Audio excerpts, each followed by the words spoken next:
telefishinka caalamiga Sal waxaana uu barnaamijku ku saabsan yahay muran ka jira dhul Puntland ay mar walba oo Soomaaliya ka tirsan ay sheegto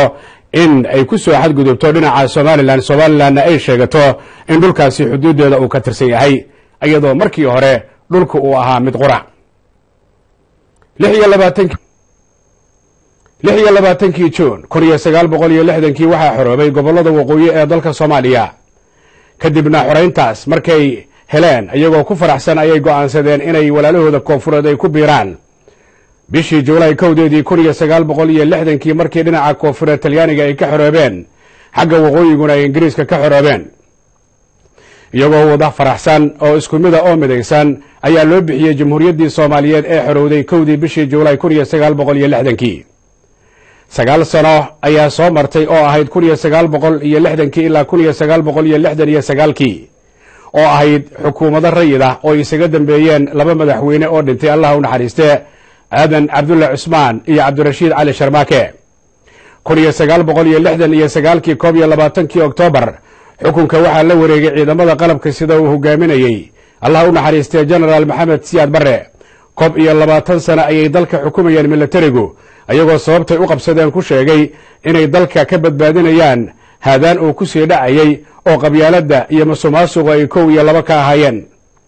20 sano xukuumadda military ay jirtay dalka Soomaaliya waxa uu soo maray marxalado kala duwan iyo colaado markaa u dhaxeeya dadka ama ha noqdeen dadka wada degay qabaa'ilka ah ama ha noqdeen xukuumadda oo lafteedu mararka qaar meelaha qaar iyadu suldaari jirtay xukuumaddii General Maxamed Siyaad Barre waxay meesha ka baxday 26 bishii January 1991 wixii markaasi ka dambeeyay Soomaaliya intay isu timid dhamaanteed ma aanay wada arrinsan taasina waxa ay keentay kala tag iyo kala qoqob iyo tafaraaruq ilaa ay haatan taagan waxa dhacday 18 bishii May 1991 Somaliland oo ahayd gobolada waqooyi ee Ingiriisku uu xukumi jiray inay shirar isugu yimaadeen magaalooyinka Burco ee Togdheer iyo Awdal magaalada Boorama kadibna la go'aamiyay in la noqdo Somaliland oo Soomaalida inteeda kale dhabarka la xijiyay oo la yiri 60kii khaladkii ahaa ayaanu iminka saxaynaa wixii markaasi ka dambeeyay Somaliland waxay ahayd dal sheegtay inuu madax bannaan yahay laakiin wali aqoonsi aan ka helin caalamka waxa isaga dambeeyay 4 madaxweyne oo labana ay geeriyootay Allah u naxariistay labana ay iminka nooshahay oo iminka talada uu hayo mudane Axmed Maxamed Maxamuud Siilaanyo oo xisbigii kulmiye madax ka ahaa dhawaan ayay ahayd markii Axmed Maxamed Maxamuud Siilaanyo madaxweynaha Somaliland uu socdaal ku kala bixiyay gobolada ay Somaliland ka kooban tahay iyadoo halkaasi uu kula kulmay shacabka kala gedisan iyo qaybihiisa kala duwan meelaha qaarna mashaariic la dhagax dhigay meelaha qaarna mashaariic dhamaatay la furay socdaalkii madaxweyne Siilaanyo uu ku tagay magaalada Laasqoray waxa ay noqotay mid muran dhalisay ma aha xagga Somaliland muranko Puntland oo ah maamul goboleedka Soomaaliyeed ee Puntland ayaa ka biyadiiday socdaalka Siilaanyo uu ku tagay Laasqoray iyagoo ku sheegay inay tahay xadgudub iyo hanjabaad loola dan leeyahay Puntland oo ka tirsan Soomaaliya arrimahaasi waxa ay noqdeen kuwa maalmihii ugu dambeeyay la hadal hayay marka la fiiriyo maamul goboleedka Puntland iyo Somaliland markii ay ka gooday Soomaaliya inteeda kale intii aanay go'in ka hor calanka buluga xidigta shanta geesle ayay Soomaalida kale la wadaagtay laakiin 18 May wixii ka dambeeyay Somaliland waxa ay la timid calan cusub oo ay sheegeen calankooda inuu yahay bulshada reer Somaliland ee aaminsan Somaliland inay ka gooday Soomaaliya inteeda kale calanka aad bay u jecel yihiin si aad ayay u dhowraan aad iyo aadna heeso iyo suugaan kala duwan oo ay ku amaanayaan ayay u tiriyaan bal hadda aynu eegno calanka Somaliland iyo hobolada qaar waxa ay ka yiraahdeen وما دافها ولا جدسها وحيد عيبا لكيس عياها وطني قدبتها الأولو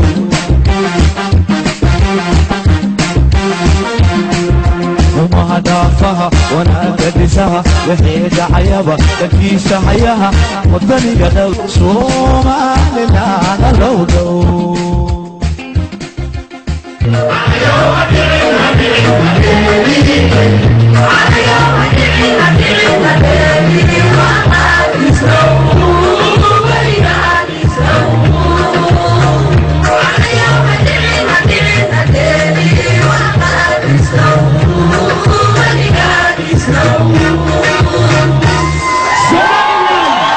haddaba 16 bishan aynu ku jirna ee Maarig sanadka 2014 ayay ahayd markii mudane madaxweyne Axmed Maxamed Xamuud Siilaanyo iyo wafdigii hogaaminaya ay tageen degmada Laasqoray taas oo keentay Puntland inay ka biyo diiday oo maamul goboleedka Soomaaliya ka tirsan wasiirka warfaafinta ee Puntland maalintaas Siilaanyo uu tagay Laasqoray muxuu warbaahinta u sheegay أساكر التاريخ وعيد محيط طويلكي بيشي سبحان لروكني أفر يطول الصبح لمدي سيحة قلب أكويمي دقمال العسقر وكتر سن دولة بوتلان ملحونها مؤمرك الشمالي لأن تاسو أدان دانسي يحد قلب لوسو حد قلب حدود بوتلان أدان بوتلان واحد دياء وطاعي إني الدفاع عدود حدود إسلام مركزنا وحي كد جيسا وحكستو أوكيني كرقلات بحمرتا درس كده isku dhac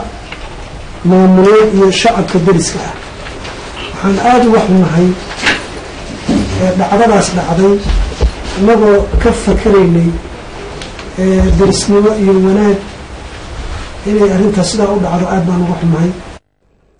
xubno kale oo ka tirsan isla maamul goboleedka Puntland ayaa arrinta socdaalkaasi ee madaxweyne Siilaanyo uu ku tagay Laasqoray ka hadlay iyaguna waa kuwan sida naftarkeeda weeye Siilaanyo kusoo boodka ku dhufo ka dhaqaaqa ah mid aanu jeclaysanay maaha mid saxna la'ana maaha Puntland inay tiraahdo Laasqoray waa qayb ka mid ah Puntland waa ka sugayn Puntland xuduud bay leedahay dastuurkii xuduudkii in la gafo maaha dadka jooga gobolada Sool iyo Sanaag joogana waxaan ugu baaqayaa qadiyadiina iyo dignitigiina iyo sharaftiina qabiil hoostaga ay micno samayn maaye haddaba markii hadalladaasi iyo kuwa kale ay ka yimaadeen maamul goboleedka Puntland ee dalka Soomaaliya Somaliland maxay arrintaasi uga jawaabtay waxaynu la xiriirnay gudoomiyaha xisbiga mucaaradka ee UCID Faysal Cali Waraabe oo jooga magaalada Hargeysa qadka telefoonka muxuu ka leeyahay marka ay Puntland tiri Laasqoray si gardarra ayuu Siilaanyo ku yimid Faysal muxuu ku jawaabay horta waa nasiib darro in ummadda waxaan jirin lagu jahwareeriya marka aanu garan maayo xuduudda sheegayaan ee jirta ee Laasqoray ku daraysa magaalada Boosaaso weligood Boosaasimay xukumin Laasqoray ceerigaana xukumi jirtay marka district ayeen nidankii sub-district ceerigaana ahaan jirtay marka aanu garan maayo sheekadarin caruurta lagu waaliyo maadka lagu maaliyo Soomaali ayaa isi wax ku keen weeyday oo damacday shanta Soomaali meesha ku nooliyeen isku keento wax suurtagal ma aha wala ogeelo intaanu qabsanay oo cusub ku qabsanay oo ogaadeen leeyahay ayaa Mareykanka iyo Ruushka isku keen raacay naga soo saar oo xuduudaha lama bedeli karo marka maanta meeshii meel ka hoosena ka yiraahdo siyam hartibaan meel isku keenaya waa nin deedoonaya fidmo wala anu ma waxaan kula taan lahaa fidmada la joojiyo dad walaalo jaareeyo nahay maanta ummad Soomaaliya ma u baahan nabadgelyo iyo horumar inaan wax wada qabsano safiidka waa shaqeysana oo inuu project aanu ku wada falgaleen dhulkeena ka wada shaqeysana oo walaadnimo lagu noolaado ayaa ka wanaagsan xabada rasaasta waxa naga siiyaa laba doolar baa naga siiyaa harasa adan milyan rasaasta aan Israa'iil $2 milyan $2 milyan soo dhacayno waxa fiican inuu iskuul ugu dhisna baran ugu dhisna dhahar ugu dhisna ceerban ugu dhisna dhulkaas oo dhan ugu dhisna bariga dowladii horena ay nigladgareeyeen dowladda Soomaaliya ay nigladgareysay inaan dhisnaa mar haddii Puntland ay sheegtay in Laasqoray lagu soo xadgudbay Faysalna sidaasi ka yiri murankan isaga ee jira ee Puntland iyo Somaliland marka la fiiriyo xuduudaha ilaa dhulka markii hore mid buu ahaa iminkana waa talaba la kala yahay miyay jirtaa in marna laga wada hadlay dhulka lagu muransan yahay Somaliland sama aaminsan tahay inay jirto wax la yiraahdo Sool Sanaag iyo Cayn markale Faysal waa kan horta wax cayn la ma jirto wax cayn la ma jirto gobolka adeeg ama caynta meel ka keenan garanaayo caynada jirta caynada dadka daga waa la yaqaana waa dad Somaliland qabaa'il meeshu maaha waa dawladda dhexe ee Soomaaliya ee muqdisho fadha haday leedahay Somaliland ama qoriga dhulku ugu soo dubkay waa macquul laakiin aanu reer lama hadlino reer waxa laga hadlaa reemiga isdil jiray biyaha ka wada hadli jiray waxa waa xuduudo international jirta xuduudo kale administrative jira oo de laasqori waxay ka tirsan tahay gobolka Sanaag oo ceergaawo madax u tahay marka anigu waxaan garan lahay waxa laasqori geeyey boosaas geeyay garan lahay waxa weeye dhulku ma guuro dadku uu guuraa waxaan doonaya in magaalada saay warsigeliyo doonaya inuu boosaaso toba xaq uu leeyahay waa wada Soomaaliya oo wada harti u tii kara laakiin de laasqori waa wada Soomaaliland anigu waan ka digayaa inaad dardar laguma noqdo geesi dagaal laguma noqdo geesi waxa lagu noqdo taariikhda horumar iyo wanaag ayaa umadu ay ku gashaa taariikhda mar haddii Faysal Cali Waraabe gudoomiyaha xisbiga mucaaradka ee UCID uu leeyahay la isqoray waxa ay ka tirsan tahay Somaliland maamul goboleedka Soomaaliyeed ee Puntlandna saraakiishoodu ay sheegeen in la isqoray lagu soo xadgudbay markii madaxweyne Axmed Maxamed Maxamuud Siilaanyo uu booqashada ku tagay 16 bishan su'aasha waxa ay tahay sidee lagu xallin karaa muranka noocaasiya ee ka dhaxeeya labada dhinac ee markii hore mid qura ahaa laakiin iminka sida muuqata laba la kala noqday fikirkaaga fayow ayaad ka dhiibanaysaa adigoon cidna magac dhabaynin koox gaarana aan magac dhabaynin laakiin sidaad u aragtid sida lagu heshiin karayo arrintana lagu dejin karo aad fikirkaaga fayow ka dhiiban doonto adigoo ah daawanaya telefishinka caalamiga Universal laynka ugu horeeya ee telefoonka salaamu calaykum waraxmatullahi wabarakaatuh halo salaamu calaykum calaykum asalaam walaal kusoo dhawo barnaamijka magacaaga halkaad joogtid magacayga xalin sacdiya la dhahaa haye waxaan rabaa inaan fikirkayga ka dhiibto maxaa la dhahaa barnaamijkan haye walaal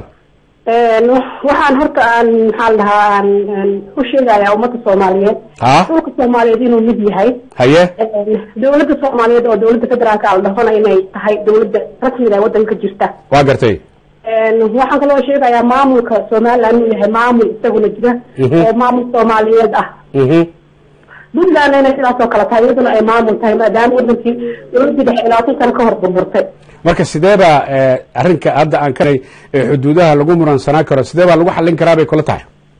xuduudaha horta marka ugu horeysa haddaan ka hadlo xuduudaha waxaan marka ugu horeysa waxaan ka hadlayaa xuduuduhu goboladu markii ay Soomaaliya jirtay oo Soomaaliya gumaysiga ka hor ay jirtay Soomaaliya 20 sano Maxamed Bare ka hor markay jirtay gobol mas'uul ka ah magaalada hadda lagu muraysan yahay oo la dhaho maxaa la dhahaa la leeyahay laasqorayna ma ahayn magaalo Hargeysa looga taliyo dhahar ma ahayn magaalo Hargeysa looga taliyo waxay ahayd wadanku markuu gumaysigu soo galay wuxuu ahaa gobol walba dad baa deganaa oo lagu yaqaanay dad deganaa oo lagu yaqaanay waxay lahaayeen suldaan ama waxay lahaayeen malaaq ama waxay lahaayeen boqor ama waxay lahaayeen wax walba wax isin bay lahaayeen waa gartay gumaysigu wuxuu la dhiilgareyn jiray isinkaas mana ahayn maamul Hargeysa jiran lagalama tisan jirin maamul Boosaaso joogna magaalo walba waxay lahayd dad degan dadkaas waxay lahaayeen oday dhaqameedkaas laga adigu marka adigu waxaad leedahay magaalada Hargeysa waa xarunta Somaliland magaalada Garowana waa xarunta maamul goboleedka Puntland labadaas suba shaqo kuma leh ee la isqoray waa madax banaanta miyaad aaminsan tahay ma aaminsan ilaa qoray waxay ka tirsan tahay Puntland sida aniga aan aaminsanahay sababta uga tirsan tahayna waxa waaye dadku waa kala dhaqan iyo kala deegaan iyo kala dad ma garatay waa gartay dad ahaana waxay laafkeediya ma garatay marka Boosaaso waa jirjirtay la qoray waa jirjirtay Hargeysana waa jirjirtay laakiin meel walba waxay lahayd dad degan oo loogu yimid aad iyo aad baad u mahadsan tahay inaad barnaamijka igala qayb gashay laynka kale ee telefoonka salaamu calaykum waraxmatullahi wabarakaatuh وعليكم السلام ورحمة الله وبركاته. أولاً كسر برنامج كرأي يونيفرسال ما قاعد يالك شوكتيت. أجمل دقائق برضو دقائق ورماتين وعبد الكريم محمود فارح وجوده هذا إنه فضل السويدن. هيا ولا محا رأيك محوي هاي مركل فيري مرن كان كهذا الناي هذا البرنامج كله سعتي مجالات الله سقري أو كله حاجات أدو كترنا يسا. مجالات الله سقري وحن كترنا يا دتك الدجاج كان حكى إذا عن. واقرتي دولة حق أو صومالية اللي جاي واقرتي لكن إمك مركي مدحوينه أحمد محمد محمود سيلاي أو تجي لحية طبنكي بشا بنتلان وحي سوجي دي سأدين أي ليد هاي وانا لكسو حد قدبي أرنتها ما لقب تعدوق مسوات كسور جدا ما يا بنتلان واحد جلدت ديجان كاجوغا دتك ديجان كاجوغا هذا دورتان مملكة سوماليلاند والله في حدودي كوري لحدك الجميسكا وواحد هذه أنا لكن هذه خاطمة استيت بأوي شاقتين تمام القبلات puntlandna way sheegataa inay hoos tagto somalilandna way dowladda xil laga helayo oo wadahadal lagu soo dabaalayo maca somaliland inta ka noqonayso marka la fiiriyo laasqoray oo kale halka ay ku taalo soomaaliya ayay ahayd iminka laakiin markii somaliland ay soomaaliya inteeda kale ka go'day 18 May 1991 juqraafi ahaan dhulkii horay British Somaliland la dhihi jiray xilligii gumaysiga laasqoray waxay hoos imanaysaa qaybtaas arrintaas marka maxaa lagu xalin karaa bay kula tahay arrintaas waxaa lagu xalin karaa solba way sidoo kale ugu muuqataa xuduudihiisa British Somaliland laakiin dadka deegaanka ayay ku xiran tahay halka ay raacaan dadka deegaanku marka lama qasbi karo maamuladan waxay iska sheeganayaanna laakiin iminka maamulada lama eedayn karo sababtoo ah dadka Soomaalida ah ee deegaanada degan meeshay rabaan ha deganaadaan iskuma raacsana in ay meel qura ahaadaan qaar waxay ku leeyihiin waxaynu nahay Puntland qaar waxay ku leeyihiin waxaynu nahay Somaliland qaar waxay ku leeyihiin labadaba midna meel kala nahay xagee loo raacayaa dadka hadaysan jirin degmo ka tirsan dadka Soomaaliyeed oo meel isku raacday miyaadan taa ogeyn waxa loo raacayaa markaas in maamuladii cod loo qaado dadka deegaanku intay tashadaan ayagu dhinaca raacaan intii dowladda xil laga helayo hadii kale anigaa le kuma soconayso aad iyo aad baad u mahadsan tahay waa ku mahad celinayaa inaad barnaamijka igala qayb qaadato ra'yiga iyo toddobaadkii universal laynka kale ee telefoonka asalaamu calaykum waraxmatullahi wabarakaatu وعليكم wahagaag qofkaasi salaantii markuu bilaabay ayuu ka go'ay waxaan rajaynayaa inuu dib u soo laaban doono laynka kale ayaan ugu gudbayaa alo asalaamu calaykum وعليكم السلام ورحمة الله وبركاته عقب دقيقة walaal kusoo dhawow barnaamijka ra'yiga universal magacaaga halkaad joogtid walaal waa maadsantaa magacayga cali aa la dhahaa waxaan joogaa wadanka UK qaar ahaan London haye walaal waxaan ra'yigayga ka dhiibanayaa muranka soo kala dhex galay Somaliland iyo Puntland haye oo ku wajahan waa ku wajahan laasqoray haye marka waxaan leeyahay labaduba waxaa tihiin Soomaali waa gartay Soomaali maanta in la kala qaybsano muhiim ma ahan waa gartay marka dadka u adeegaya danaha shisheeye ee Soomaaliya doonaya inay kala qaybiyaan waxaan leeyahay iska daayo waxa iska ilooga Soomaali maanta waxay u baahan tahay in la mideeyo waa gartay waxay u baahan tahay in la gacan qabto in dib loo celiyo la kala qaybiyo ma doonayno waa gartay waxaa soo socda berri waa labada qof oo guriga labada guri isku dariska in la kala yiraahdo xuduudda loo kala sameeyo laakiin marka la fiiriyo muran waa iman karaa maamul goboleedka Soomaaliyeed ee Puntland waxay oran karaan laasqoray waxay ka tirsan tahay deegaanada Puntland Somaliland waxay oran kartaa Somaliland bay ka tirsan tahay maxaa diidaya in laba guddi la sameeyo la isu yimaado meel dhexe sheekada laga sheekaysto kadibna aan la murmin arrinta miyaan la sameyn karin walaal waxaan ka soo horjeedaa wax la yiraahdo Somaliland iyo Puntland ma aniga ra'yigayga iga wadiisid because of waxa ogahay Soomaaliya historygoodii hore waan kan kala socdaa waxa naga tagay maxaan ku dhahay NDF nikay qaadatay nimankan Ethiopia waxa la siiyay Soomaali galbeed Ethiopia la siiyay Djibouti iyo Faransa la siiyay hadda waxay noo sameeyeen Kismaayo waxay noo sameeyeen adoo iga raaliya isbarbardhigaagaas waxaad moodaa in aad ku dheeraatay waxa weeye maamul goboleedyada iyo gudaheeda ka jira iyo weyhiin arrintan markii hore gumaysigu xilligii hore uu Soomaaliya dalka kala jooga halka loo kala qaybiyay taas way ka duwan tahay waxaan ka hadlaynaa waxa weeye maamul goboleedka Soomaaliyeed ee Puntland waa jira 15 sano ka badan nidaam baa ka jira kala dambeyn baa ka jirta waa taariikh waa budigihii maamul goboleedyada marka la fiiriyo dalka Soomaaliya Somaliland waxay sheegatay inay tahay dawlad ka madax banaan Soomaaliya koob iyo 90kii qofkii raba waa diidi kara qofkii raba waa yeeli kara laakiin hadii dhulka lagu murmo maxaa xal ah ugu dambeystii halo ma maqashaa walaal waa ku maqlaa walaal ku maqlaa ha ugu dambeystii maxaa xal hadii muran yimaado maxaa xal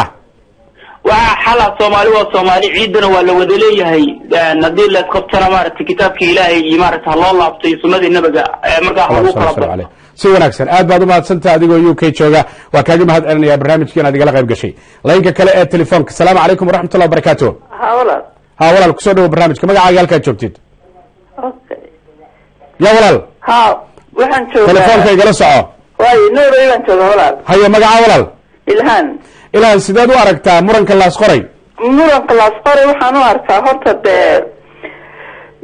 intii xilligii gumaysiga wuxuu dhiyo xad waa gartay marka xadkii uu xadaysan yahay waa gartay markii dhulkii la odhan jiray waqooyi britishku gumaysan jiray waa xad buu lahaa waa gartay intii talyaani gumaysan jirna xad bay lahayd waa gartay marka xadkii un baa lagu soconaya waa hagaag haddii dadka laasqoray jooga la hadal weydiiyo xaggeed ka tirsan tihiin adigu seed u aragtaa ilhan dadka wallahi dad layskuma haya dhul baa laysku hayaa waa gartay dadku way tegi karaan hadday rabaan puntland hadday somaliland rabaanna way joogi karaan laakin dhulkii baa laysku hayaa waa gartay marka dhulki waxa weeye dhulku ma guuro hadda adigu meel baad ku dhalatay ilhaanay halka aad ku dhalatay waxay leedahay salaadiin iyo odayaal waalidkaabaa ka tirsanaa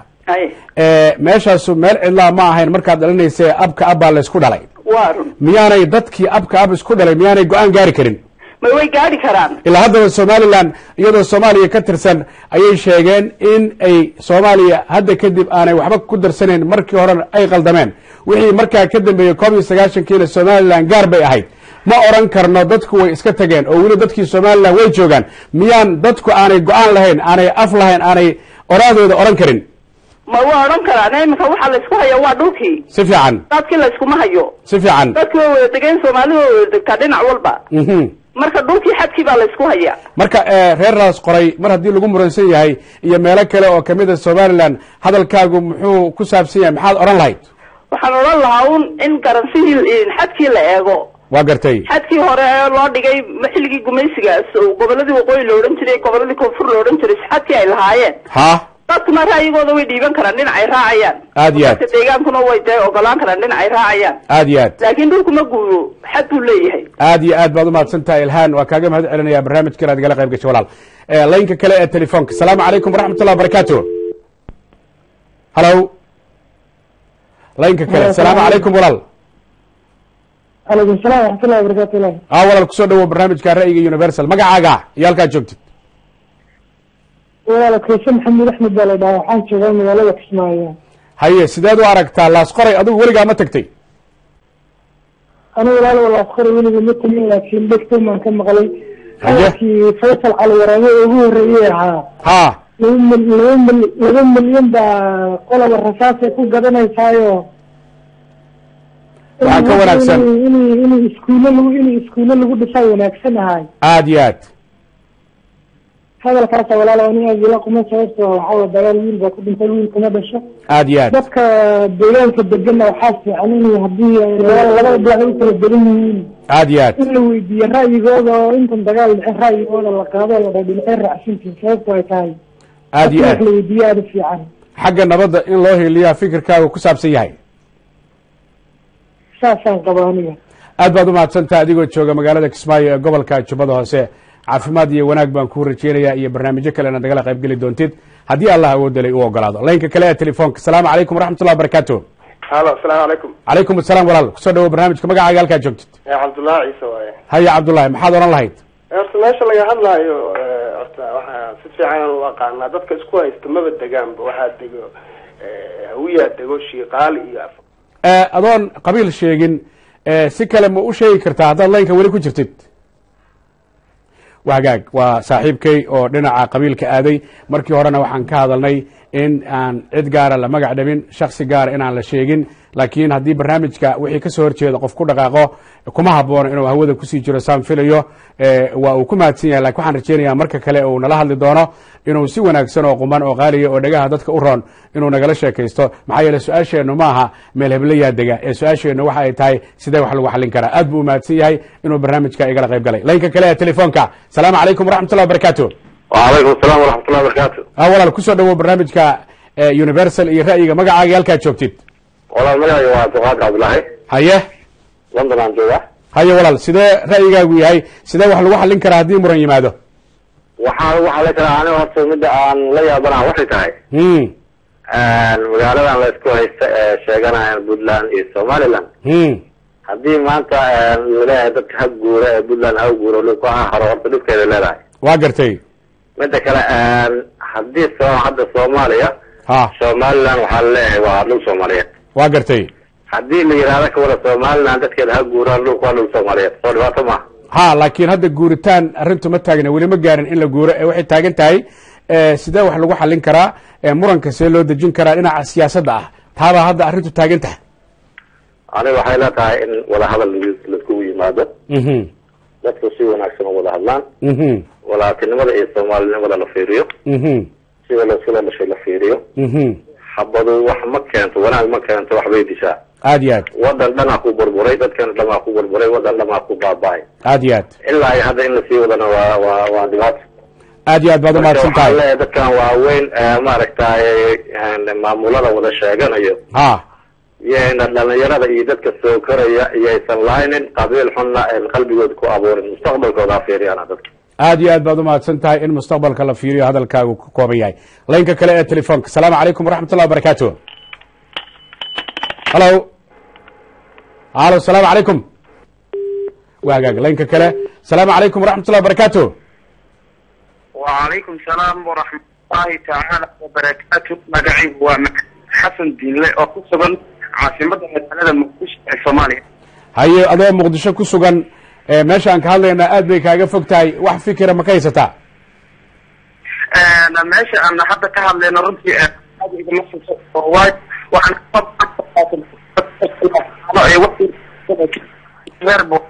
codkaagu aad buu u googo-aya adigoo muqdisho ka soo hadlaya si fiican iima soo gaarayo waxaa laga yaabaa daawadayaashu inay maqli karaan laakiin stuudiyaha aan fadhiyo codkaagu waa googo-ayaa bal isku day in haddaad telefoonkaa kii gacanta yahay aad xoogaa kala sikatid halka aad fadhidid ama aad taagan tahay waa mahadsan tahay aniga meesha kama fogi waxaan ahay nin reer boosaaso halo waxaan ahay nin reer boosaaso dhawaan baan meeshaasna waxaan garanaya meesha la yidhahdo laasqorayna in ay ka taliso dawladda reer puntland ma fahamtay aad ayaad og tahay adigoo dhawaan boosaaso ka yimid waan la socdaa xaalada meesha ka jirta dad baan la socdaa meesha waxaa deg dad reer boosaaso baa deg oo reer puntland baan degan ma fahamtay aad iyo aad laakiin haye waxaan sidoo kale garan karaa meeshaasi inay tahay meesha keliya ay dadka ku nool meeshaas ay tirsadaan reer puntland ay tirsadaan hadeertana kolley waxaa lagu xalin karaa aaminsanaa dadka walaalaha oqaasha ku nool reer puntland iyo kuwa reer somaliland inay isku yimaadaan ee halkaasi ay ka sameeyaan xal wanaagsan oo markaas lagu hooshaasi si wanaagsan oo markaas soomaalida dhan ay ku farxi karto aad iyo aad baad umahadsan tahay adigoo magaalada muqdisho igala soo xiriiray walow khadka telefonka uu googo-ayay laakiin inta badan daawadayaasha iyo aniguba waan fahamnay hadalkaaga in wada hadal lagu dhameeyo ayaad hadalkaa kusoo koobtay laynka kale ee telefoonka asalaamu calaykum waraxmatullahi wabarakaatu wacalaykum salaam waraxmo walaal kusoo dhawo barnaamijka ra'yiga universal magacaaga halkaa joogta maxamed cabdullahi ayaa la dhahaa waxaan jooga italia haya maxamed cabdullahi italia joogtaa markii kuugu horreysay maaha universal sidaan qiyaasayo arrintan ma la socotaa arrintan wallahi hadda wax yar ka hore telefishinka sheegtay marka wax yar baa kala socda waxsaas weyn kalama socdo waxa weeye somaliland iyo maamul goboleedka soomaaliyeed ee puntland ayaa xuduud u dhaxaysa oo dhulka awel dhul mid qura ayuu ahaan jiray oo ah dhulka soomaaliyeed laakiin iminka dhinaca puntlandna maamul goboleedku waa soomaaliya somalilandna waxa ay tiri dhinaca ayaa laasqoray raacsan tahay iyadoo somalilandna ay soomaaliya inteeda kale ka go-day 1991kii marka sidee murankaa lagu xallin karaa wallahi horta cabdi waxaan leeyahay soomaali waa soomaali haye puntland iyo somaliland maamul ay samaysteen way ku mahadsan yihiin 22 sano ismaamulhayeen haye aniga waxaan leenahay dagaal 22 sana ku jirna ma fahamtay si fiican marka dadka yani hadda la rabo in lagu daysado wanaaga ay sameeyeen in dagaal hadda ay bilaabaan waa laga fiican waa gartay soomaaliyeed waa marka waxaa dhihi lahay wadahadal ha loo naqdo soomaali geeday wax kuwada sheegi jirta geedka ha loo naqdo dhulka dhul soomaaliyeed waayo wixii khalaaf jira hala xaliyaa dhihi lahay maxamed cabdullaahi oo jooga itaaliya aadaa umahadsan tahay nabadda ah loo hiiliyo ayaa hadalkaagu uu la xiriira aad baad umahadsan tahay laynka kale ee telefoonka asalaamu calaykum waraxmatullahi wabarakaatu wacalaykum asalaam waraxmatullahi wabarakaatu walaal t v-gaaga aad buu u dheer yahay t v-ga gaabi magacaagana ii sheeg walaal idris ismaaciil baa la yidhahdaa haye idris sideed u aragtaa fikirkan arrinkan ma la socotaan ka hadlayno waa la socdaa si wanaagsan waa la socdaa walaalo haye sideed u aragtaa in wax lagu xallin karo walaal horta xal kale looma baahna waxaan waxa weeyaan wax hore usoo jiray oo aan maanta wax la samaynaya ahayn haye maamul goboleedkan puntland wuxuu samaysmay wakti dhaweyd oo uu ka soo go-ay gooni u go-ay maya taa go-id maaha gooni uma go-in laakiin in maamul goboleed iyo nidaam la sameeyey 15 sano ka hor ayaa cad laakiin somaliland way ka horeysay waktiga puntland la sameeyey ha somaliland 19 ayay sheegeen inay soomaaliya inteeda kale ka go-een ka hadli maayo laakiin waxaan ka hadlayaa in xuduudani way ka horeysay puntland xuduudda markii hore dalku mid ma aha ha ahaado soomaaliya iyo somaliland baa kala go-ay puntland iyo somaliland may kala go-in maya waxoogaa halkaa waxaa ku jira hadal yar oo aad si u odhanaysid soomaaliya markii hore soo mid qura ma ahayn soomaaliya markii hore mid qura bay ahayd laakiin somaliland way ka go'day 19 soomaaliya markii ay go'day dhulku ma dhaqaaqin ee sidii ayay British Somaliland colony u ahayd iyo Italian Somali colony soma absolutely sidii bay ahayd xadkuna halkiisii u yaalay lama rarin lama dhaqaajinin markii 19 ay Somaliland ku dhawaaqday inay go'day waa ku gartay dadkii iyo dalkii ma tagin laakiin Puntland 98 ayay maamul goboleed samaysatay Soomaaliya hoos yimaado waa dad Soomaaliyeed oo calankii Soomaaliya ayaa u taagan absolutely waa dad Soomaaliyeed laakiin xuduudu waa xuduud Somaliland leedahay xuduud ay Puntland leedahay ma aha ama Soomaaliya leedahay waxaan ka dhigaynaa okay sida kale u rog xuduudda Somaliland ay Soomaaliya inteeda kale la wadaagto laakiin ay Puntland soo xigto way soo xigtaa Puntland bay soo xigtaa Puntland ee Soomaaliya ka tirsan tahay waa maamul goboleed hoostaga Soomaaliya hase ahaatee Somaliland xuduudeedu wax maanta laga hadlayo ama gorgortan ku jira ma aha wax ay waqtigii isticmaalkii la dhigay haye madaxweynaha Somaliland booqashada uu ku tagay la isqorayna waa mid uu deetii shacabku doortay uu deegaamadiisa ku soo marayay bariga galbeed ba ahayd mid loo eegayo in lagu xumeeyay iyo mid loo eegayo in lagu dhibaateeyo iyo mid problem lagu wada toona ma aha waran Somaliland mid dhibaato ka shaqeysa ma aha waa mid intaas 22 sano 23 sano ay dhisan tahay nabad ku dhisnayd waa hagaag hal mid haddaan ku weydiiyo ana waqti ku siinaya marka madaxweyne Siilaanyo oo la isqoray tagay wasiirka warfaafinta ee Puntland wuxuu yiri waana la ku soo xadgudbay arrintaas seed u aragtaa arrinta waxaan u arkaa in iska hadlayoon cid ku soo xadgudubtay ma jirto madaxweynaha Somaliland deegaankiisii uu ka tagay meel uu ka taliyo oo Somaliland xadkeedii ku yaala buu tagay cid uu ku xadgudbay iyo cid dhibaateeyay ma jirto Somaliland iyo colaadona kama shaqeysay nabad bay ka shaqeysaa haddii muran yiraahdo fikirkaagu ma daaran yahay ma ku saabsan yahay in la wada hadlo wada hadal kuma xumaa dadka wada hadli karaan waa lagu heshiin karaa in xuduudda halkan tahay runtana waa loo sheegi karaa laakiin hanjabaadaha beenta iyo propagandada Somaliland baan weeraraynaa iyo maxaan weeraraynaa cidina dagaal ugama itaal xumo oo nin waliba de waa aad nin walba waa aad baad u mahadsantahay ku mahad celinaya adoo barnaamijka igala qayb galay laynka kale ee telefoonka assalaamu calaykum waraxmatullahi wabarakaatuh hello assalaamu calaykum عليكم السلام ورحمة الله ها والله عليكم السلام كل سنة وبرنامج مقعقة ولا أحمد عبد الله عرب أستراليا أي محاضرة له فكر كاغو محوياي برنامج كمان لسعتي أولا عالمني إذنتي ها عد كاغا حوغا وقوقا يا عد كاغا كروغاد ولا أحمد عبد الله عرب هذا من استوديو من الله ها استوديو من الله هذا الكاغا بلو walaalow magaalada la leeyahay inta ka jira magaaladu